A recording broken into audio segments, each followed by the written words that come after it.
question, isn't it? Every time you face Freeze, the possibility is always there. However, Crepo, the answer will be no, because Giants have respectfully taken that off the table, along with Cassiopeia, that's targeted at Sorin. LeBlanc for Pepe, it was first picked yesterday, and Jax as well.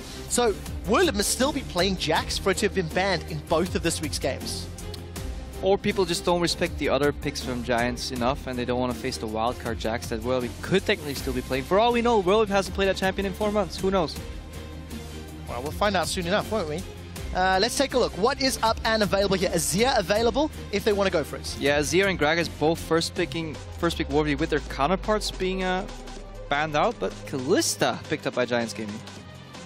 That's pretty early lock-in. Now, Audrey yesterday played Ashe. I'm not entirely sure I like it. Big change here. I would love to see Azir Gragas here on the rotation of Copenhagen Wolves, because Gragas and Rek'Sai are allowed as the 2 aggressive junglers in the game. Rek'Sai is out, you pick Gragas. Cassiopeia and Azir and LeBlanc, really high value so far. Well, LeBlanc's out, Cassiopeia is out. Is Copenhagen Wolves going to go for this, or just going to... Well, Evelyn's available as well if they want to. I mean, Wolves first picked Evelyn yesterday, followed it up with the Maokai Azir, but this time around it's high fives all around, Crepo, 100%. So what did Giants do in reply? Cry, that's what they do, Trevor. Now, the reason they first picked Evelyn is I think Gragas and Rek'Sai were off the table there.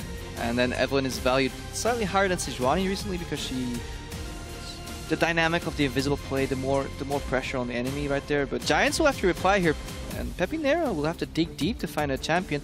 He has played a lot of Xerath in the past. Xerath actually pokes pretty well in a long-range matchup against Azir in the mid lane. However, the late-game potential of Azir is so destructive because you can siege and put a tower in your back. You have the safety from flanks, and it's really, really vital. Well, we'll see what he decides to play for. Copenhagen Wolves off to a strong start in their picks and bans. Giants running through a number of options. And for Giants, you know, the analyst desk was talking about it, how they were much of the same, you know, relying on Pepe Nero to carry, and while they had 1 or 2 good flanks, they couldn't pull it off consistently. I'm seeing an eyebrow thrown up as Jarvan is locked in. Could be a flex for top. We've seen Cabashot run it a few times. Could be in the jungle for Frederick. Yeah, very, very peculiar, this Jarvan pickup. If we go back all the way, even before the LCS started, I think the way Giants got into the LCS was by picking Jarvan and basically camping mid over and over again and trying to shut that down. Maybe that's the approach they're going for, but I think Gragas just outweighs Jarvan in every aspect of the game so far. Morgana is a flex pick, could be picked mid, but the Black Shield really isn't going to do all that much against this repetitive poke coming out of the Azir, so Giants losing the draft so far. However, they have Kalista, and Kalista has been proven to be very strong, but her counterpart Urgot is still open. Don't really know if I think of Freeze when I think of Urgot play, but he does, and he locks it in. Going to be a slightly different style to what we have seen out of Freeze, and it is going to be with that Nautilus. It's something that I remember Kobe at MSI saying, and Jat as well, in fact. It's one of the most oppressive lanes because of the ridiculous amount of CC and tools to keep you in a damage range. This will definitely lock in the Morganas as a support because they'll need the Black Shield to make Kalista survive somehow. Nautilus Urgot is very short range though on the bot lane, can get punished a little bit, but they're both innately very tanky. In addition, when the jungler comes in, also very tanky on Gragas, so the 3v3 will be a long bloodbath, which Copenhagen Wolves are likely to end up winning on the bot lane. Well, it definitely plays into their favor with that large amount of shields and HP. Giants, a couple seconds left. If we're expecting Kalista Morgana, we're expecting that Jarvan to most likely go jungle, especially with the Gnar hover. What does Pepe go for? Will it be the Xerath? You mentioned it much earlier in the draft. Don't really know how I don't know how he's going to poke out all those tanks. It's going to be rough. But the tanks are very short range. You have to remember that. You get multiple iterations before they actually reach you.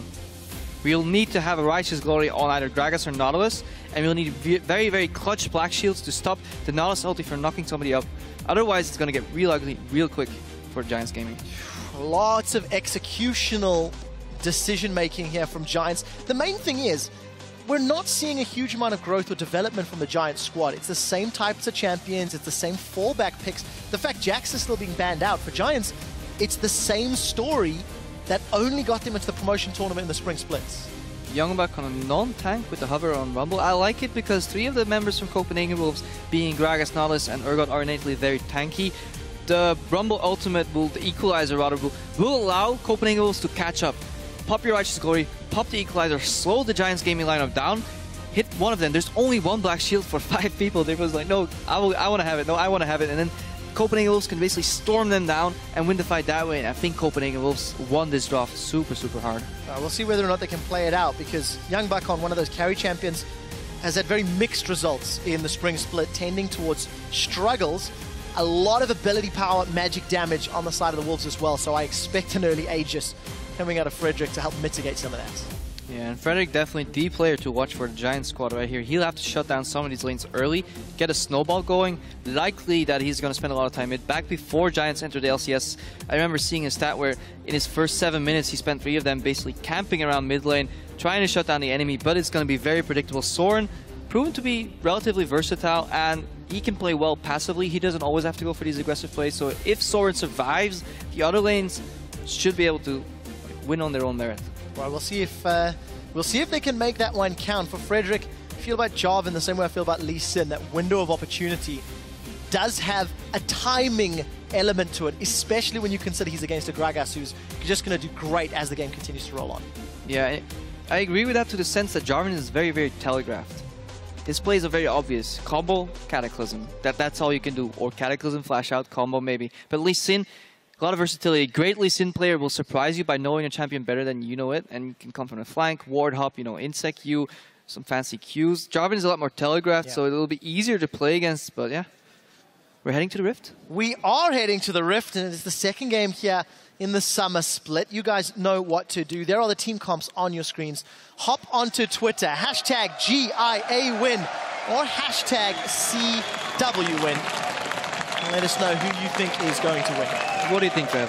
Who's going to take this one? I don't know, Crepo. You've built up a lot of expectation on the Copenhagen Wolves shoulders, and I sold them short yesterday. So I'm going to put my faith in the Wolves as well, considering I got a massive pie on my face. Some humble pie. Delivered by an invisible Airwax Evelyn. We'll see if they can make the execution count. We did actually see Pepinero forgetting to purchase an item. Who needs items anyways, when you're the sole one-man army from the Giants game? Copenhagen's moving in, 5-man squad. They want some wards, indicating they definitely want to get a certain lane matchup. We'll see if they can make it work for them. We've seen a couple of teams doing this yesterday. I don't like it. Going for the heavy invades. We do see a counter in terms of wards. Crepo, tell me why you don't like it. Because now Giants are placing wards. The Copenhagen Wolves have no idea where they are. They can guess that it's happening. It's pretty standard, but at the same time, Giants has all the knowledge. They even kill one of the wards. I like it even less now. Advantage to the Spaniards plus a Swede. They even killed 2 ward. Production just whispers sulky in my ear. So 2 wards down. Yeah. Pepinero 2 CS. That's why he wasn't shopping. He was trying to get that extra gold. Eking out maybe a whole lot of nonsense is what I'm currently saying. So we did see that Godfred and Adri got deep ward cleared out from Giants. If the lane swap were to happen, if any shenanigans were to take place, where would we be expecting it? The one question mark I have is around the Gnar Rumble matchup. I haven't seen it play too much, but I imagine Gnar wins it really hard, prompting Youngbuck to want to double jungler. At the same time, Urgot, not a fan of Urgot in lane swaps, unless he gets an XP advantage and he can freeze, because then he can at least use that harass potential to poke the enemy champion out of lane if they show up. But I don't like this. Showing up to a top lane that's already pushing with Nautilus Urgot, you can't even get the tower down because you're so short-ranged. Gottfried and Audrey taking down the golems here, inefficiently, if I may add. Use your AoE, kids. The king of level 2 power spikes. It's PvE. You can do the same thing over and over. It has to be optimized, especially at the LCS. But more on that later. I'm sure once the team start doing some VOD review and hear Crepo calling them out, they'll review their processes. I spent years in solo queue doing those golems over and over and over again. Where exactly did that get you? So, right here at the castle, next to you, Trevor. There we go, to explain it to everybody at home. That's what I like to hear. So, Pepinero on this Xerath into Soren's Azir. You can already see quite a sizable CS advantage, actually, in favor of Peppy. That range and early levels keeping Soren down. Remember, there's 2 wards in there, Trev. Two wards, okay, right. All right, well, -2. Godfrey with the early roam, followed by a ward. Is this going to be a thing you're reminding me of all game long now? No, let's drop that ward now. I'd like that. I'd appreciate that. It is 13-8. We did see Godfred with the roam, considering he had a free lane, and Youngbuck has still yet to show his face around any CS. And definitely, that's what you have to expect. Always ward on your weak side, and then lean towards your strong side if you're playing in the mid lane, because supports, they have the freedom to be a resource you could put anywhere around the map. 4-man, bunching up by Copenhagen Wolves. I don't think Giants is going to teleport on this tower. Well, this reminds me of Fnatic versus Unicorns of Love yesterday, where both teams effectively gave up one half of the map. It ended up leading to Fnatic starting a tower dive several minutes later, getting a strong advantage. Let's see how this continues to play out. I think this is alright, because Copenhagen Wolves, as I said earlier, Urgot Nautilus can't really punish the top laner on their own under the tower, so they just remove the tower. Well, problem solved. Remove the problem from the equation. Freeze, however... Is that wave going to bounce? A lot bounce? of damage. No, Minions being denied. Still about 4 of those ranged creeps. The towers fall within a couple of seconds of one another. Yeah, not a fan of the way Copenhagen Wolves left that top lane in a position. It's gonna be really awkward and give too much farm to Giants. That wave should have bounced back perfectly and denied more farm from Whirlip. He can actually pick up some farm here and get ahead of Youngbuck. Of course, we'll have to see which of these top laners can have a bigger impact as the game goes on. Obviously, once Youngbuck gets access to the equalizer, such a game changer. Frederick, however, going low in this very early Dragon. Remember, it is 5.9. Dragon does a bit more damage at this stage of the game. Both teams actually messed up the bounce. Look at Freeze. He's picking up more CS than he should. That wave should have bounced back towards Giant side as well. So either they had a gentleman's agreement. No more freezes, guys. Let's keep those lanes pushing. Keep it interesting. Or they both screwed up. No freezes for freeze, as it were. 25 CS to 27 of Audrey. Oh, Airwax takes the Dark Binding with him. As we do take a little bit of stats at the moment. Average first Dragons. Average Dragons per game. Origin, definitely a higher number than Giants, but Giants, they struggled quite a lot in the spring split. It's difficult to get objectives when you're often behind. I imagine that Origin logo is a Copenhagen Wolves, since Origin was not in our last split. Yeah. You know the worst part? I looked at that and I didn't even think. I'm like, oh yeah, it's Origin. It's Origin. I was so concerned on saying it, and I'm just like, just say Origin. Not Origin. I got the feedback. I'll stick to Origin, but we're not casting Origin now. So let's get back to Copenhagen Wolves, shall we? Yeah, 12 CS lead here in the mid lane, Azir against Azera. So Pepinero doing well. He just found himself a comfortable pick, even though LeBlanc and Cassiopeia were out. But Soren, he's doing fine. As long as he doesn't drop dead in this lane, it's good. You just want to keep up farming. Azir scales so well into the late game. Yes, there's a lot of poke coming out, but his sieging and his teamfights are just so potent, and I really like the pick. I'm a big Azir fanboy. Yeah, he's going to have a lot of time to play with, considering that Nautilus, Urgot, Gragas, Rumble are all going to be marginally ahead of him. But for the CS advantage Pepinero has built up, Audrey is falling behind. That lane swap going early. Soren takes 2 shots from Pepinero's ultimate, but both low on mana. Even eats the Arcano Pulse. Frederick does have flash available. He wanted it to have badly. a piece of pigeon pie, but he decided against it. We're looking at a dive. Teleports are up, though. They might come in here. Well, Maybe a party. Fnatic made the tower dive work yesterday against Unicorns of Love. Airwax, he gets the body slam into Audrey as Audrey's hopping away. Now Airwax in trouble. First blood goes to Audrey after a Ren stacks get popped. Whirlip's teleported in, and this is so messy from the Copenhagen Wolves. Double Youngbuck's kill. now in trouble. Flash is available, but where is he going to go? He's flashed over the wall. Audrey follows That's through. a triple. That's going to be a triple kill for Audrey. Freeze forced to flash away, and Whirlip trying to chase down 3 for 1 after a tower dive the Wolves initiated. Very, very telegraphed play by the Wolves, and if you do that, you need to be working together, get a single target down immediately, and then get the hell out of there. They tower dove when a level 6 Gnar, or level 5 Gnar, with Rage Bar filled up, had the ability to counter teleport. They took too much damage, and they didn't get to the priority target, Kalista. And if there's one target you really don't want to feed early, it's Audrey and Kalista. And that was Audrey who was down in CS as well, going into that fight. 15 CS down, now 3 kills, as well as an advantage and a 600 gold lead. And that's the problem with trying to dive somebody you have a lead on. They're very passive in nature as well, because they want to back off. He immediately picks up the BF sword on 41 CS. That's after having a Vamp Scepter. That's very... Normally you want 55 CS for that BF sword, and that usually means you can barely afford it, but he got a whole lot of gold from that triple kill. First blood and 2 more kills. Very, very impressive. 7.5 minutes with a BF sword and Vamp Scepter. We see 2 assists on Whirlip's Gnar. He was able to teleport down. And Giants have got a 2,000 gold lead before the 10-minute mark. So let's take it back to those predictions, Trev. You went for Copenhagen Wolves, so I'll take Giant side here. It's a bit late to jump in there. I mean, but right, never mind that's fine. You're the new guy on the stage. A bit of feistiness today, Crapo. All right, let's take a look. CS continues to grow in favor of Pepinero.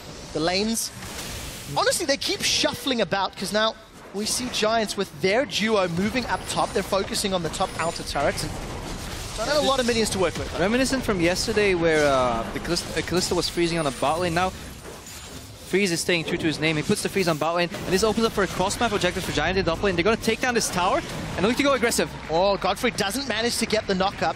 Airwax was able to body slam away.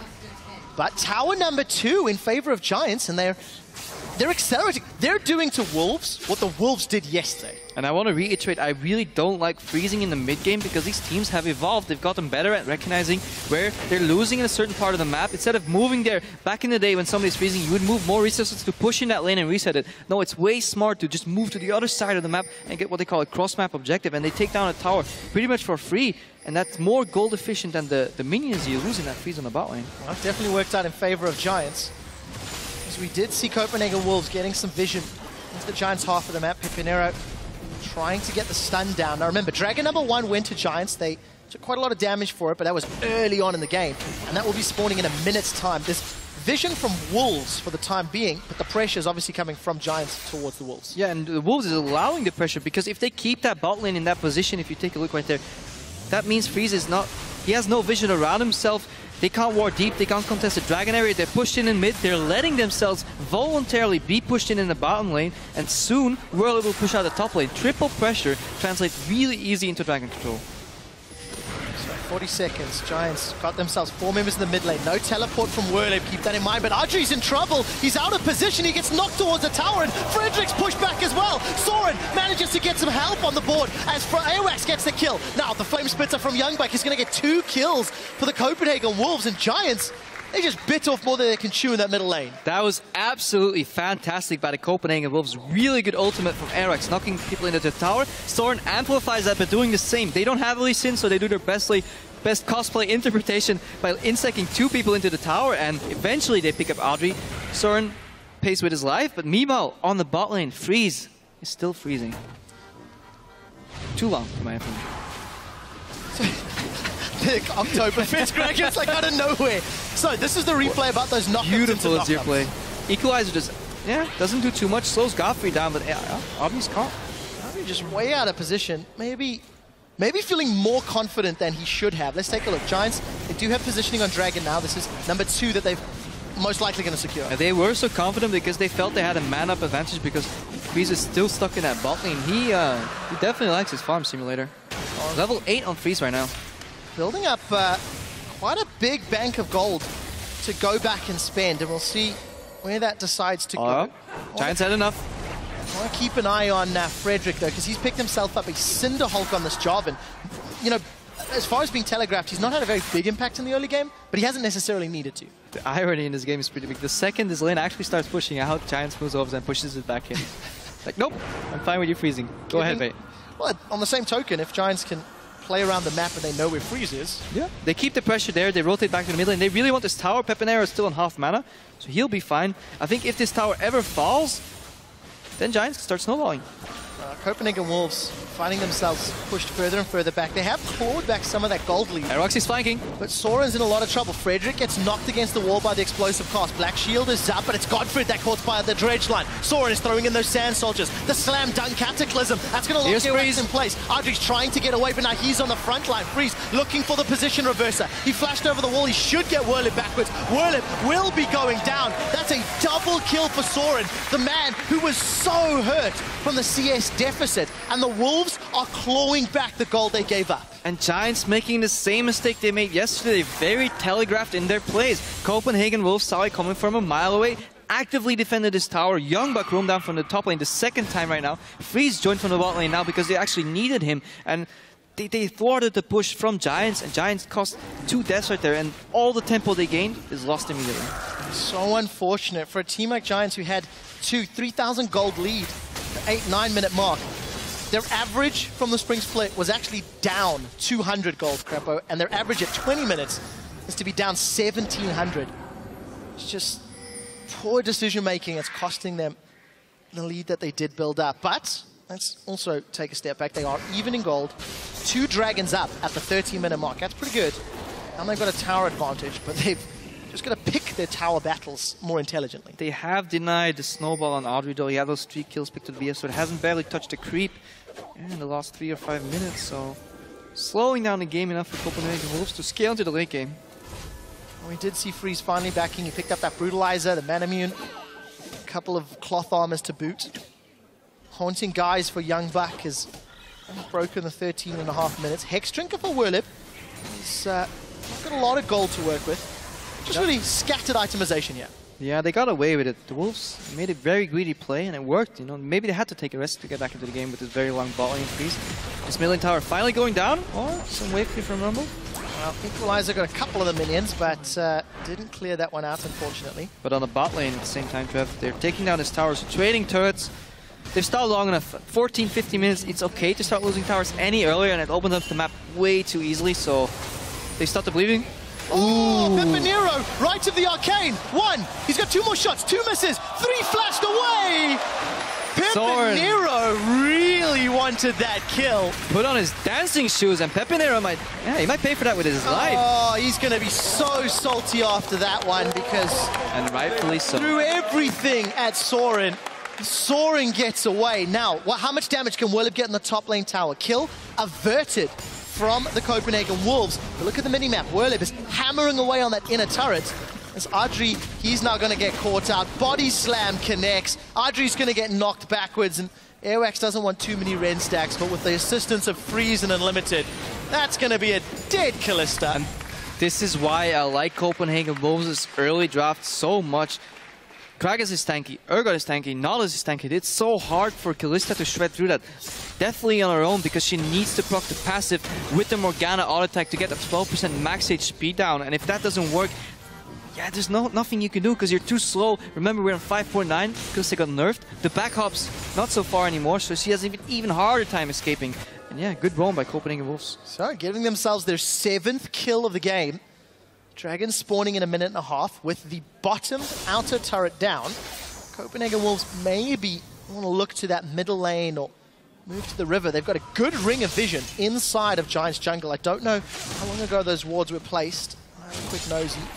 They should survive long enough to at least see this dragon popping up. Give them some information to work with. Yeah, definitely very crucial on the next dragon. You don't want Giants to go full Khaleesi right here to have with the 3 dragons. But Copenhagen Wolves, they're in control again. They lost control early, call back in. They have a really good fight comp right now. If they get the 5v5 fight, yeah, it's gonna be brutal. Not quite Zodiac, I think it was called. Not quite. I'm still learning my references, Crep. Yeah. You gotta teach me. It's fine. It's time to duel another time. Alright. I hope I don't fall trapped to your cards. So we do see again Airwax using a defensive body slam away from Godfred's Dark Bindings. And we're seeing Godfred on Thresh yesterday, Morgana today. I feel like Morgana's having a little bit more pressure with those Dark Bindings than his death sentences yesterday. Yeah, definitely easing into the LCS right here. Building the Mikhails as well. He wants to get rid of some of the crowd control. Not exactly sure what he wants to get rid of. Can't get rid of anything Gragas, some slows from Rumble. You can't get rid of a suppression from Urgot. The snare from Nautilus is at best what you can get rid of, so I'm not sure if I like that build coming out of Godfrey here. But going back to the Dragon, Copenhagen Wolves' lineup is really good at defending areas. Giants wants to poke in, but if they want to rush in once the Dragon's actually started, the use of a zero ulti, defensive Gragas ulti is really strong in terms of disengage and kiting. If you're stagnant in a siege situation, they don't have any answer to the poke from Pepinero, but they can just start the Dragon right now and keep Giants out of there. Copenhagen Wolves got some vision control thanks to that pink ward. The Scuttle Crab was secured for them, and you can see the wards that were in Giants Jungle started to time out and fade away. All of a sudden, the Wolves have given up control of the area, and you can see Youngbuck up top pushing the wave out. Yeah, they're giving up control of the area in return for a double side lane push. Good answer from Giants. They want to get the mid tower in return, possibly. Let's see how this plays out. Aerox is looking for a flank. They're spreading out.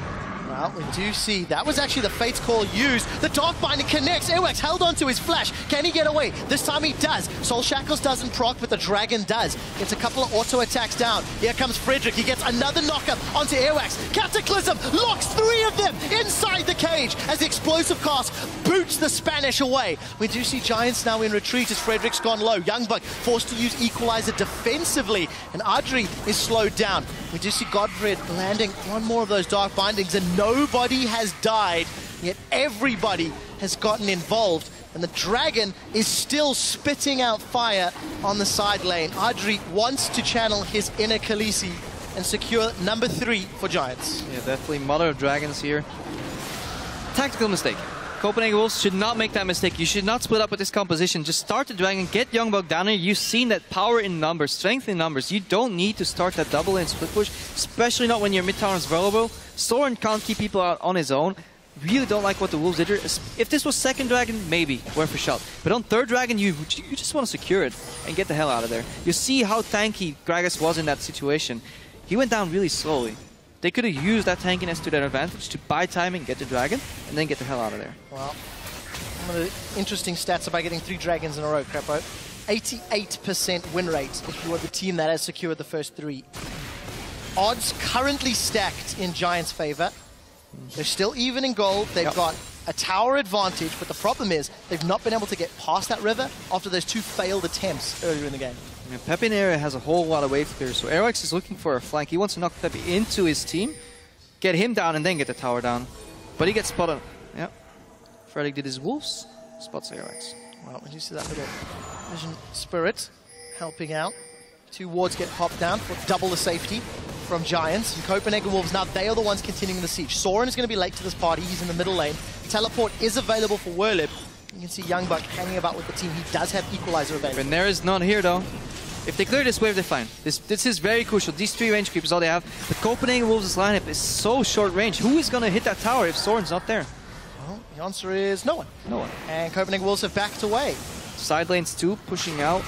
Copenhagen Wolves, they have tunnel vision right now. They want that tower, but they have to realize they're not going to get that. Not when Spipionera is here, unless they land a really good ultimate combo. Flash swap from Freeze, possibly. Insect from Soren. But look at those waves. They're disappearing before they even get into tower range. And now look at the bot lane. Look at the top wave. Giants not making the mistake many teams do by sending their top laner to defend this. No, they want pressure to get out of that sticky situation and reset the map. Well, the map has been reset, and the Copenhagen Wolves are going to pick up that side lane farm. It's Freeze that yells mine, mine, and hits bottom lane. He has got that Mirror Mana completed. Continuing to build up some tanky stats. Airwax, a little bit of support. Toyed with the idea. Don't start Baron, Giants. That's really, really risky. I don't think I like that. Frederick's not tanky enough. If somebody spots it, this could be the opening for Copenhagen Wolves. At the same time, if nobody spots it... Well, Freeze is a mile and a half away. It's going down so low. You can't do it. Look at the damage. Not enough tanky stats at all. This might cost them a tower. Well, nobody from Wolves seems to be pushing yet. There's a lot of farm to be picked up top and bottom, and Wolves seem to be content just picking up the side lanes. Yeah, this is fine. This gives Wolves, again, more breathing room. You can make that play if you have deep wards in the red jungle and you have absolute knowledge of what Copenhagen Wolves is doing, and you can pretty much fake it out a little bit by sending Pepinera deep into the mid lane, giving the Copenhagen Wolves the illusion that you're not doing Baron, but it was really obvious, and there wasn't enough face check threat. Normally, if your entire jungle's ward, you'll be scared of the first rush, scared of the second rush, scared of the third rush, and then you get to Baron. Copenhagen Wolves weren't scared. They could just walk in, place a ward. Oh, these guys are doing Baron? They're half HP? Well, fine. You know, they'll have to base, and we get all the pressure again. Giants lost their tempo yet again. Well, the other thing about the Giants, unlike yesterday against Origin, where they tried the flank once, didn't work, tried the flank twice, tried it once, did work, tried it a second time, didn't work, and then ran out of steam. They don't have outer towers to push. They tried the Baron play. What's next on their list of tasks to attempt a lead? Poke somebody out and then make a pick. We saw it earlier. Airwax overreached, got caught. Good Cataclysm followed with the Pepinera artillery from very far away, and that's what they want to do. Find one target, lock it down, and once they're outnumbering, then Audrey can start hopping around and taking down these tanks. But it's a long tour. It's going to take a while for Audrey to tear through these tanks, and especially when you consider Freeze has just picked himself up that Frozen Heart. little bit more armor being picked up across the board. We see Young Buck's about 100 gold away from that needlessly large rod, but the moment Peppy gets back to mid lane, this minion's going to get cleared out, and that's a lot of poke onto Soren from just one Arcano Pulse. Yeah, Pepinero definitely the super villain in this Copenhagen Wolves story. They're all itemizing armor to get rid of the rest of the threats, and then it's all on Pepinero, the one magic damage dealer on that team. Bar maybe Morgana, but she's building in 1.5. Well, 1.1 at best. Okay, right. So I'm glad our fractions are in sync now. Pepinero, again, charging up that Arcano Pulse. It was just enough to burn through the shield of Freeze. We'll see whether or not he can continue landing those skill shots, because you got to admit, 1 or 2 missed skill shots and there's opportunities for Wolves to jump on Giants. Oh yeah, all the pressure yet again on Pepinero, in a different role right now. He's not the assassin that we usually see on LeBlanc. He's basically poking over and over and over, and if he lands 4 or 5 in a row, then maybe they can find an opening to break through the Wolves' shield, but they're so damn tanky, and eventually Freeze is going to get some magic resistance, flash swap on one target, and Giants, their late game is rather poor. We'll find out if they can win it in the mid game then. Giants finally pushing past the river, but look at Airwax on the minimap. He has the flanking opportunity, he has flash available. He's looking for Peppy. The explosive cast, he's holding on to it for the time being. Freeze wasn't near, and Youngbuck needs to back. He's sitting on a lot of gold, 1,800 for Youngbuck in fact. And we do see the right of the Arcane, just for some pressure, but honestly, not finding the targets it needed. Copenhagen Wolves playing passive with a reason. They know Giants is running out of steam, like you said earlier.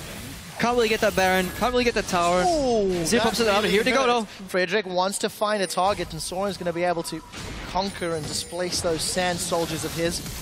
Manages to get himself out. Going on Peppy. All right, Pepineri's going to flash from a dredge line. You're not going to get away from that one or the depth charge either. We do see him caught out. That's a flash forward. Airwax gets knocked up. Peppy's got the black shield, and somehow he's still alive. Finally gets burned down by the overheating Youngbuck. They've traded mid laner for top laner, but Freeze, he's found Whirlip. Meganar is charging. It's not there. It's not enough. Acid Hunter secures the second kill of the fight for the Wolves against the Giants, and Dragon has just spawned. And you see how badly Copenhagen Wolves wants to kill Pepinero.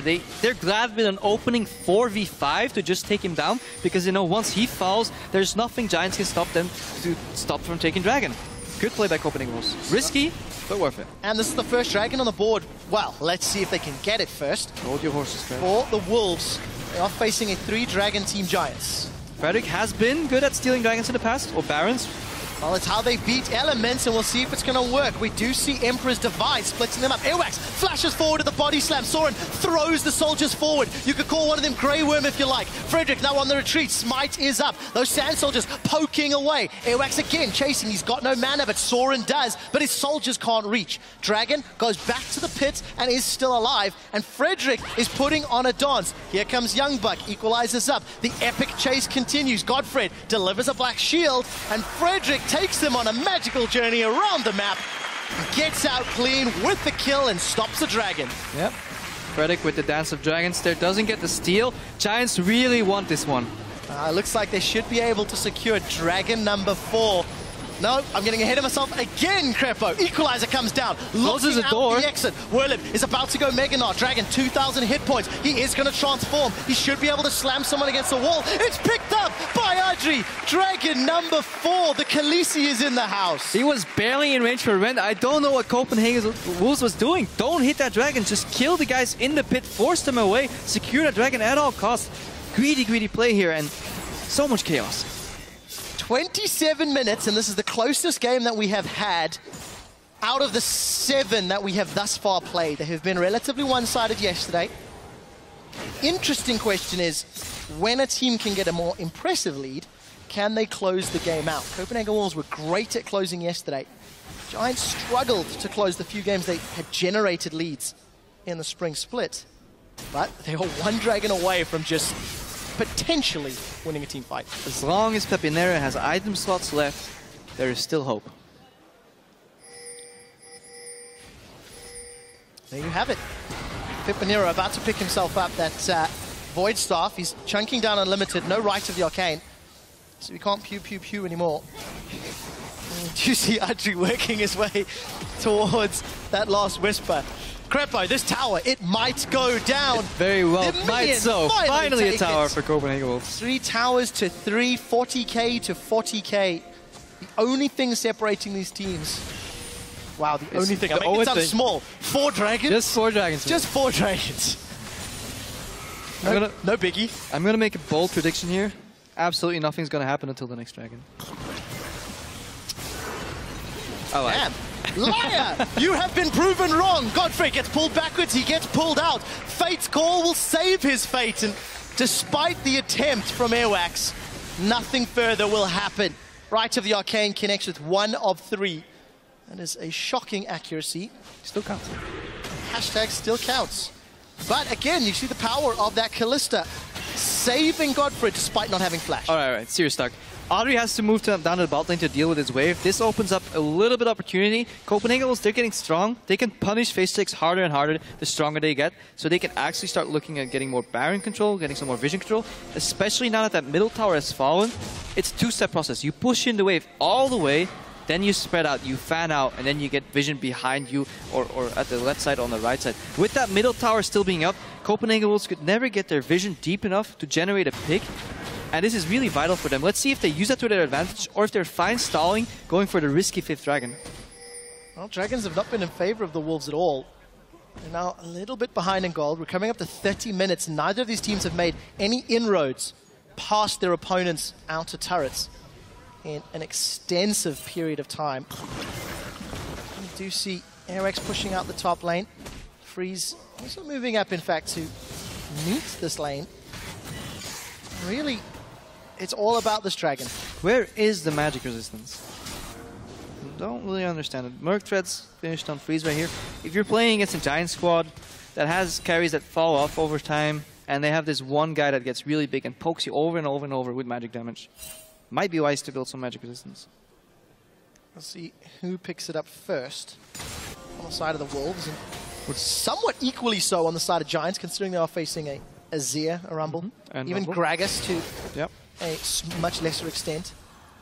I know that Pepinero's got enough gold to finish that Void Staff, but we'll see when he decides to back and how much he decides to spend. Sitting on 1,800 gold, actually a lot of money to spend across multiple carries. You have Frederick with 1,000 gold, Freeze with 1,300 gold, so they want to find Pepinero defending a tower. They want to flank him throwing into the team if they can. He's on wave clear duty right now. So you know if you build a massive wave and you put some of your members around that. 1, 2. Did we miss the first one? I think we missed the first one. We missed the first one. So shame on you observers.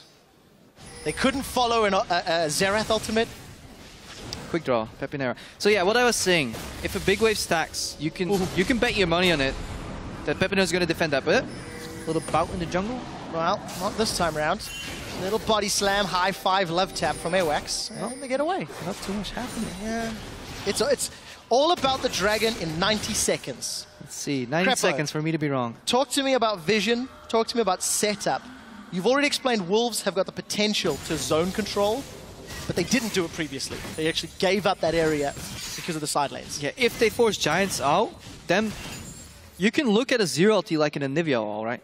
You just use it to keep them out, and then you just disperse, you disappear. Because there's so little damage coming out of Giants, except for Pepinero, which is repetitive poke. If you can keep them out, and you're finding it going for the 50-50, you can do that. Or you need to control the vision that you force a face check. But Pepinero can pretty much check every bush one by one.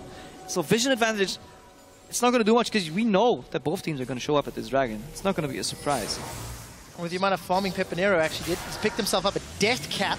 I guess he didn't need the voice up because there was no MR. That's the other thing to point out. No Righteous Glory. I would really like to see in the Righteous Glory either a Nautilus or Gragas to close the gap and get to Pepinero. Really vital. And Copenhagen Wolves, as of yet, haven't picked up one. And that goes back to your discussion in Picks and Bans, Crepo, saying how Copenhagen Wolves need a whole lot of tools to find the Giants' backline. 20 seconds.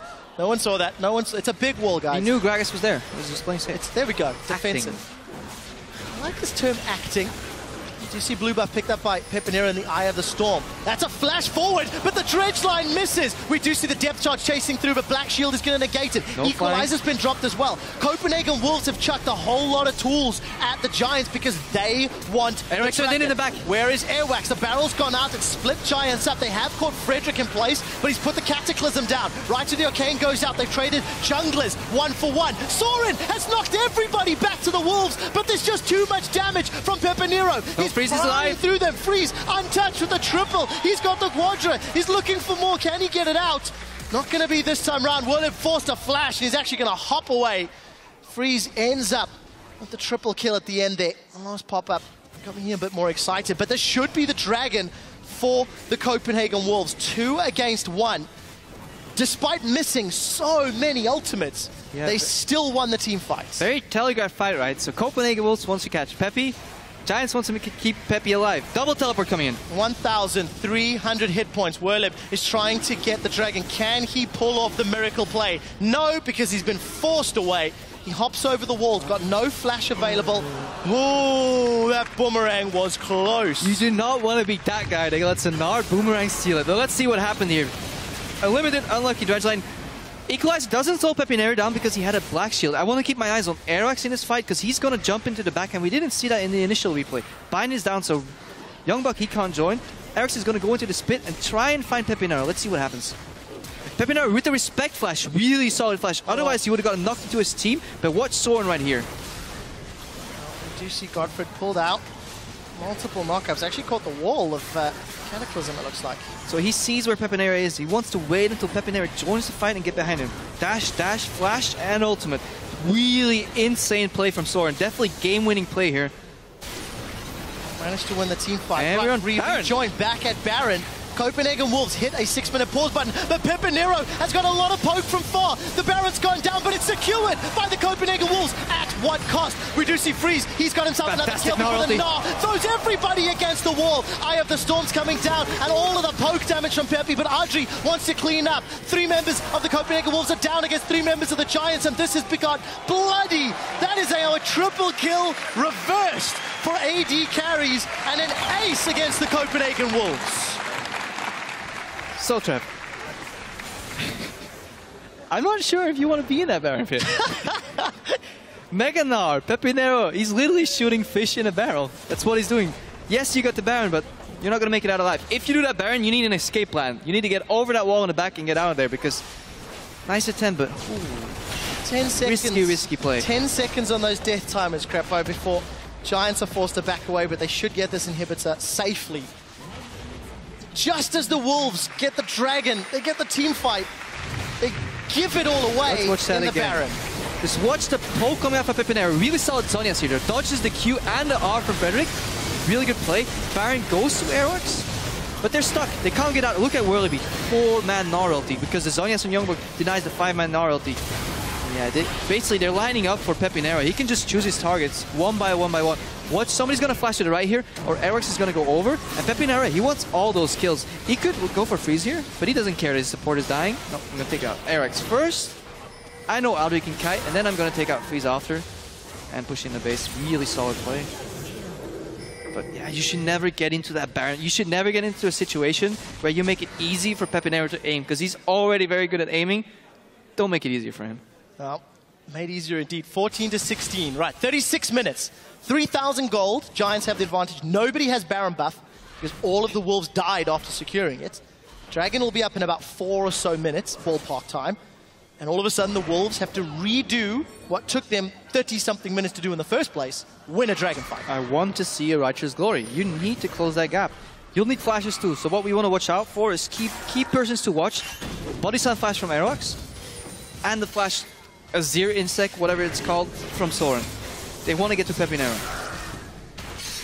We'll have to see whether or not Soren can make it happen. We do see some MR being picked up. Airwax has got himself the locket. We do see Unlimited picking up that locket as well. So at least one of the items has been secured. Crepo. The Giants are now shoving out this bottom wave, using the poke from Pepinero to get onto the inner turret. And the Wolves, they seem somewhat committed to defending it. They don't have to wait. It's nearly impossible when you're behind at this stage.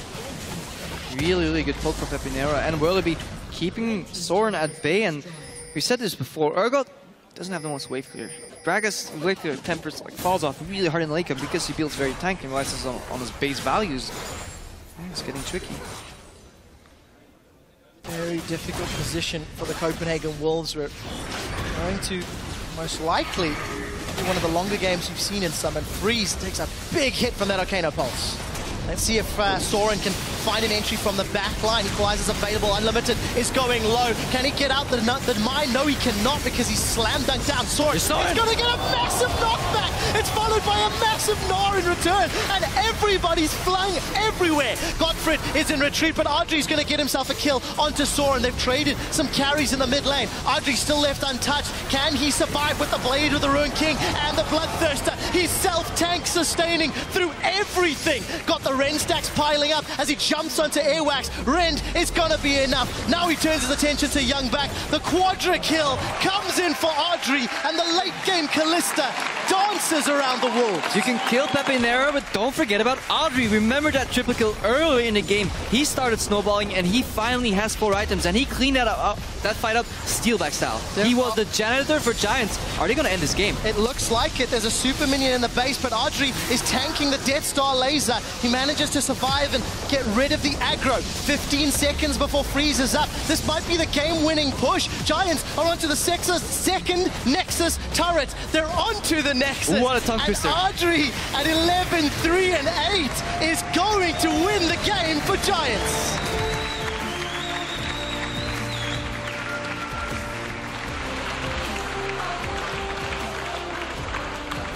Yes, muy bien.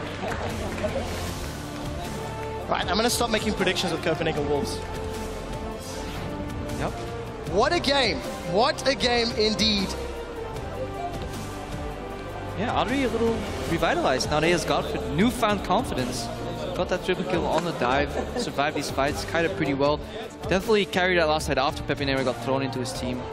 I just want to commend both mid laners. I think Soren did some really solid moves here. I think Pepinero's poke was definitely what kept Giants in the game. They lost their tempo though, twice. They need to learn to keep the tempo because Giants, they can get ahead. They showed it. They did. Just as I thought this game was going to drag out a little while longer, it doesn't. We see the Copenhagen Wolves in their customary huddle. Win or loss. A group of guys that do stick together. And, you know, I think this game really highlighted how decision-making impacts the matchup, because there was not a huge amount of mechanical misplays, but rather being in the right position, picking the right fights. That's what matters. You can be the best mechanical player in the league. If you don't know where you're going, a smart team will outplay you. And we saw it on both sides of the coin here. Both teams kind of tunnel visioned a bit too much at some points, but did some really nice map moves on the other side. Giants played their composition rather really well, relied on Pepinero, but then everybody just forgot about Audrey and showed up in the midfield. Hey guys, I'm still alive. I have 4 items, played on King, do a lot of damage. It's quite nice when you do have that team style where it's like Pepinero carries. If Pepinero doesn't carry, we don't win. And everyone goes, kill Pepe, kill Pepe. And Audrey's like, hey, no one's targeting me, no one's throwing anything my way. We say how Giants almost becomes predictable in every way. Everything is around Pepe. When you're playing against Giants, everybody's going to try and kill Pepe. So it's a double-edged sword, but yeah. And unfortunate, I think. The B word strikes again. After the dragon fight, Copenhagen Wolves, they stall up. They give themselves an extra 6 minutes of life. You know, 4 dragons to 1. They go, let's rush Baron. We jumped into it just as Giants were rocking up there to poke them down. And you have to question, is that the call that cost Wolves the game? Is that the call that completely gave Giants, all of the control back? I mean, it could be the one drop that let the bucket overflow. Because mistakes were already made. But definitely, going into that Baron pit without an escape plan, you need to know what you do with the Baron. You need to think 2 steps ahead. A really solid team will always think 2 steps ahead, not, okay, 1 step Baron. And I'm like, well, then what? Are we fighting? Are we getting out? We're stuck in this pit. They have a gnar. It's going to be relatively easy to, in any of the walls around us, we can get pinned. Pepinero can literally shoot fish in a barrel. And he has insane accuracy. I don't think we say that enough, because we're watching Xerath, it's like, I hit Q, hits W, hits E. But I've tried it. It's not that easy, guys. It's also true, because every time we looked at Pepinero, we were making a little bit of jokes about the ultimates, the Rites of Arcanes that we hit 1 in 3. But we didn't necessarily praise just how many Arcano Pulses he hits, how many stuns he connected with, all of the other skill shots that fall by the wayside because they're not as fancy as the ultimate. Yeah, and the repetitive damage coming out, especially with that Ludens, definitely kept Giants in the game, kept the wave clear up. Really important. It took Wolves a really long time to get some of these objectives, some of these towers. Yes, 1, due to the nature of their composition, but 2, due to immaculate wave clear coming out of Pepe's hands with his Xerath. And he was targeted. LeBlanc was out. Cassiopeia was out for Soren. We were kind of guessing Azir was going to be picked up, and we were guessing, what was he going to pick, and Xerath worked out. Right, definitely did. Definitely give some interesting questions to the rest of the summer split after seeing these two teams. So for a closer look at how Giants picked up their first win in the split, we're going to hand it over to the analyst.